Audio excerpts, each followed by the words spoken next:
At the outset, I want to thank All Russian Ayurveda Congress for inviting me and also for allowing me to present my talk through the video conference. Because of little sickness last week, I was unable to travel and I am missing wonderful climate and wonderful hospitality of this great city, Moscow. This talk will be on evidence-based Ayurveda for global acceptance. I will be covering some of the topics which are related to evidence. I will touch upon what is evidence and how evidence for Ayurveda can be developed or studied. Before we go to the main topic, why do we need evidence-based Ayurveda? Let me tell you that today global crisis in healthcare is deepening. Affordable and accessible health is really seeming like a distant dream for majority of the populations. Disease prevention, health promotion needs to be given priority, and typical diseases of poor are generally being neglected. The high-tech interventions of biomedicine, including pharmaceutical drugs, are becoming too myopic in their perspective. They are also becoming too expensive for affordability. Many people, even rich people in rich countries, are not able to afford the costs or ever increasing costs of medical treatments. The average cost and time of discovering new drugs is also increasing. And as we were expecting that technologies are growing, high throughput technologies are coming, genomic technologies are coming, and therefore, the new drugs rate will be increased. Our research and development productivity will increase, but contrary to this expectation, actually the rate of new drug which are coming in the market is falling. Pharmaceutical industry therefore is facing a major discovery challenge and innovation deficit, and the age of blockbuster drugs seem to be over. On other side, societal expectations about drug safety and efficacy are increasing. People are becoming more and more aware. Before consuming any drug, they are asking question, is it really safe for me? Is it really safe for my people, for my generations? People are looking beyond disease treatments to health and wellness.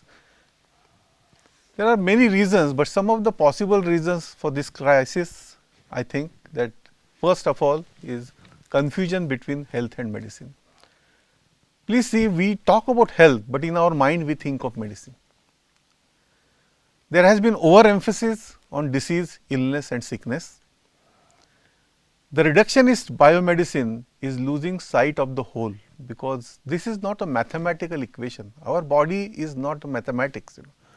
It is a whole body. Body consists of not only physical body, but we have mind, and beyond mind there is something which science has not yet accepted, but which is a reality, that is spirit. So, mind, body, spirit is the totality of us, and it needs to be considered when we are talking about any treatment. I also feel that there has been a poor dialogue between East and West, as also between philosophy and science. When philosophy and science were separated, Aristotelian logic prevailed and reductionist approach were very attractive, and today's scientific developments what we see is a result of that. But in the process we lost sight of the whole. There has been on the other side stagnancy in traditional knowledge systems. There is no research. For example, in Ayurvedic science, up to one time there has been quite substantial consistent research in this system. But for last several centuries, there has been a stagnancy for several reasons, of course. The increased levels of scientific evidence is also being witnessed because of our capabilities to analyze and use different equipments. While the scientific evidence levels are increasing, unfortunately rather, there has been decreased level of ethics and value systems. The today's medical practice, if we see around, we realize that the ethics and value systems in the whole practice are really creating big question mark all over the world. We are talking today about medical care, but what we need really is preventive care, and more than preventive care, we need health care. Today we talk about health care, but in reality we try to give medical care. So, over this background, I want to show you how evidence based Ayurveda can show us way forward. Next slide.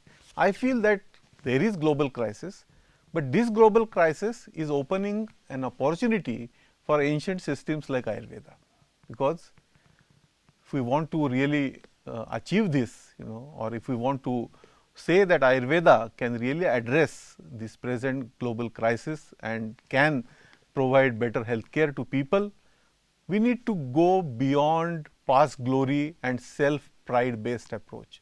Many times Ayurvedic people, we talk about it, that what Charaka said was quite right, but today's world is different.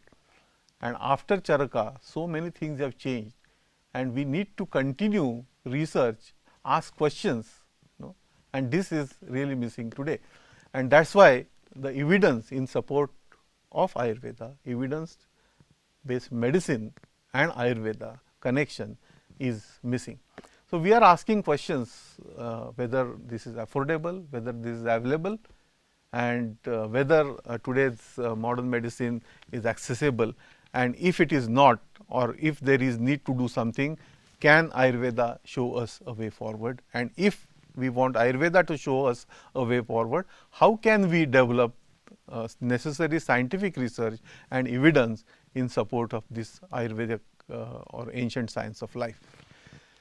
Ayurveda is, as you know, that any science, main nature of the science is dynamic, it keeps on changing. Yesterday's concepts change today because our knowledge domain increase, and therefore, Ayurveda, if we categorize it as science, it also should be dynamic. It cannot be frozen tradition. If it becomes frozen tradition, and if we close our mind when Charaka says it is final, then that is not science. Charaka himself has said that you should question even me, and you should be free, and you should be willing to accept any kind of knowledge from any system, from wherever it is, for the benefit of this science. So, this spirit of Charaka, I think, is missing today. The objective of any medical research should be to assess health effects, minimize balance, minimize chance effects, and understand confounders. This is what is all evidence based medicine. Ayurveda needs contemporary and scientific evidence, but the nature of evidence for Ayurveda may be different than that of Western biomedicine, because the epistemologies are different. The theory of knowledge of modern medicine is different than that of Ayurveda. So, we cannot use similar kind of methodology to study Ayurveda and modern medicine. We will have to invent new methodology for studying whole system nature of Ayurveda. There needs to be a blend of modern science, which brings rigorous trial methods and observational studies together with the whole system nature of Ayurveda. When I talk about evidence, and especially scientific evidence, let me tell you that evidence also is very relative and very dynamic. And to show this point, I want to give you very good example of same magazine. Time is one of the best, one of the very popular magazine. 30 years ago, Time magazine published a cover story in which they said that butter is a culprit, and so if you want really to control your cholesterol, you should control eating butter. After 30 years, just last year in 2014, Time magazine published another story wherein it captioned "Eat butter." Now, in 30 years, how come a butter which was villain all of a sudden is becoming a kind of a material which you should consume? So, there are many other confounding factors, many other interest group which are influencing this kind of a evidence. So, evidence, whether it is modern or ancient, should not be taken blindly, and we should be able to really apply our mind before we accept what is the right evidence. Scientific evidence relies more on observations, well controlled, reproducible experimental results to support or refute or modify any hypothesis or theory. This is how science grows. Evidence by definition is the available body of facts or information indicating whether a belief or proposition is valid. Evidence is important, especially for medicine, to ensure that what type of treatments you are taking, what type of drugs you are taking are effective, are safe, and are useful. Scientific evidence is a rigorous process application to any system. We also, another thing about evidence is we restrict our evidence idea to what we are able to measure. So, evidence is connected to what is measurable. At the same time, we should remember that what we are not able to measure does not mean that it does not exist. There is a very famous quote which says that absence of evidence is not evidence of absence. There is some difference between empirical data and what you call as insights. Insights cannot be developed in laboratories. Laboratory can develop empirical data, but insight development is entirely a different process. Evidence is closely tied to epistemology, which considers the nature of knowledge and how it is acquired. And statistics is one of the way in which evidence is presented today in modern term. But statistics is not as simple as it looks.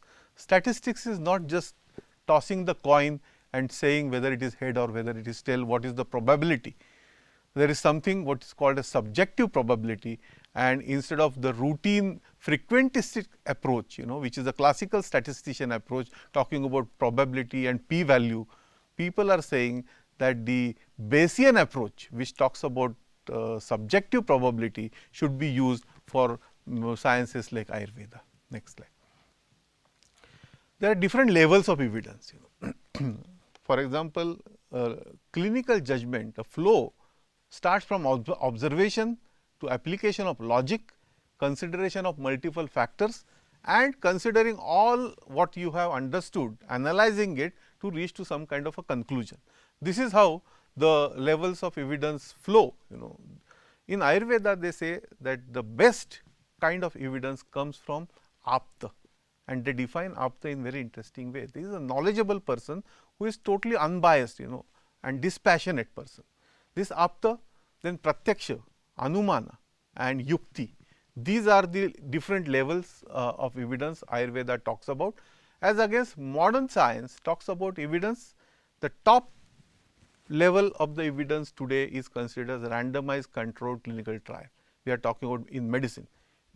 And the lowest pyramid part is experience, then observation, then exploratory or experimental, and then coming to RCT. But why randomized controlled clinical trial should be considered always at the best level of evidence?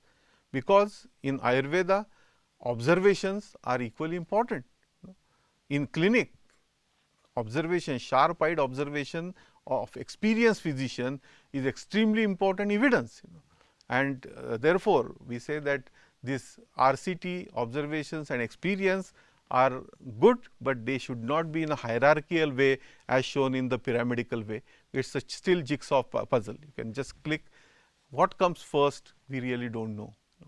Just to give you example that RCT is or should not be considered as only evidence, look at the parachute. Now, there is no clinical trial showing efficacy of or usefulness of parachute to prevent death or major trauma related to gravitational challenge. But still we use parachutes, we meaning those who need to use, they use parachute and this can save their life. Now, if you say that there are no clinical trials or there is no randomized control clinical trials of parachute and do not use it, it will not be right. Then people will ask you, are you willing to volunteer yourself for clinical trial on parachute? Do you want to use it? No. So, this is what a very witty article published in BMJ talks about, that evidence is something which is very, very different and it should not be always connected or only limited to what is measurable. Next slide. People are now saying that evidence instead of hierarchical model, it should be circular evidence. In circle, everything is in front of something and everything is behind something. So, there is nothing like RCT is the top and observation is at the bottom. No, both are important and they are in a circular model. Next slide. The concerns related to protocols and problems and potential to evidence based Ayurveda we have to discuss, because we cannot blindly follow the same methodology which we normally follow to study developing drugs in modern medicine, because when we are talking about clinical trial on a drug, we are talking about one molecule.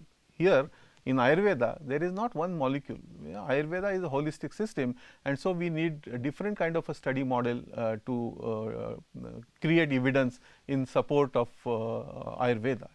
The onus of developing suitable model should be taken by the Ayurveda community. We cannot say that RCTs are not suitable to us, and therefore, we do not want RCTs in Ayurveda and will not do any clinical research in Ayurveda. This is not the right way. We have to do clinical research in Ayurveda. Simple documentation also can be a wonderful evidence, not necessarily randomized controlled trials, but when you are using any medicine or any therapy in your own clinic, are you keeping that documentation with you? If you are using Triphala, now Triphala was established or has been used for thousands of years, but 1000 years ago when Triphala may have been used in people, that time environment was different. Amla may be different, the chemicals in Amla may have been different, the environmental changes have occurred. Human beings have changed, so many things have changed. We cannot blindly assume that the same Triphala, what was working 1000 years ago, will work in the same manner today. We have to see how it is working today. It may work in the same manner also. So, this kind of a clinical documentation is very important, which is really missing today. There are some efforts in direction to conduct whole system clinical trials, and which is a very good beginning. Some of the studies which are going on where observational studies are kept on focus. So, there are ways to write case reports, case series, clinical documentation, and the community practices documentation and practitioners analysis. All this put together can create a very good observation evidence, and excellent documentation of observational studies can be considered as a good level of evidence. For example, pharmacoepidemiology can be an excellent tool for creating new evidence for Ayurvedic medicine. Pharmacoepidemiology is simply a statistical way, a simple statistical way to see how Ayurvedic drugs are being used actually in the community, how people are using it in practice, documenting it properly and presenting it, whether they are giving consistent results, whether they are giving results in certain sets of people, whether they are related to Prakriti, how they are related to Prakriti. All this can be very well documented by using Ayurvedic pharmacoepidemiology. Next slide. So, the new evidence based medicine, we are saying that we should add one more E to EBM. Evidence based medicine is today's accepted, globally accepted way to practice clinical medicine, but we are saying that one E should be added, and that E is coming not only for experimental work, but from experiential work, because clinical experience is extremely important and we should not undermine that. That E should become part of evidence based medicine as well. So, experience and experimental both are important. We cannot say that we will restrict only ourselves to experimental, nor we can say that we will restrict ourselves only to experiential. Both are required when we are talking about clinical medicine evidence. Next slide. The development of reporting standards for clinical research in Ayurveda are also important, because we have to take cognizance of important initiatives like STRABE or CONSORT. CONSORT stands for Consolidated Standards on Reporting Trials.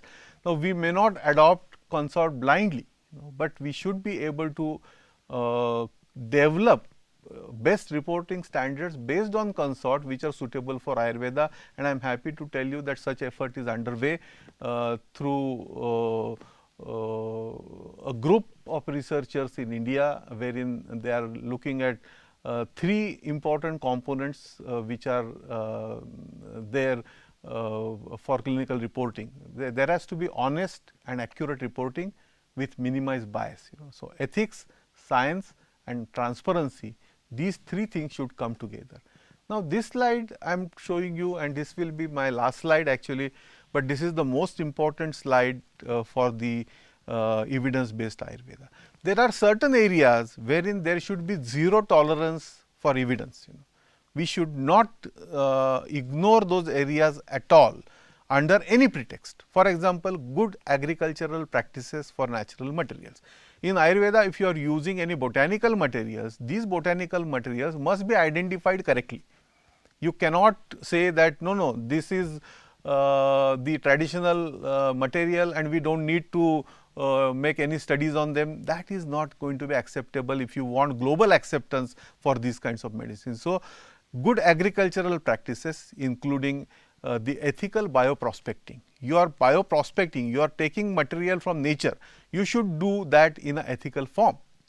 You should identify correct botanical, you should ensure that you are using amla and not something else, or you are using shunti and not something else, and what material you are using is of the desired quality. That quality parameters can be coming from Ayurvedic text, but you can add the quality parameters from modern science also, because now we know that in several botanicals there are some active ingredients.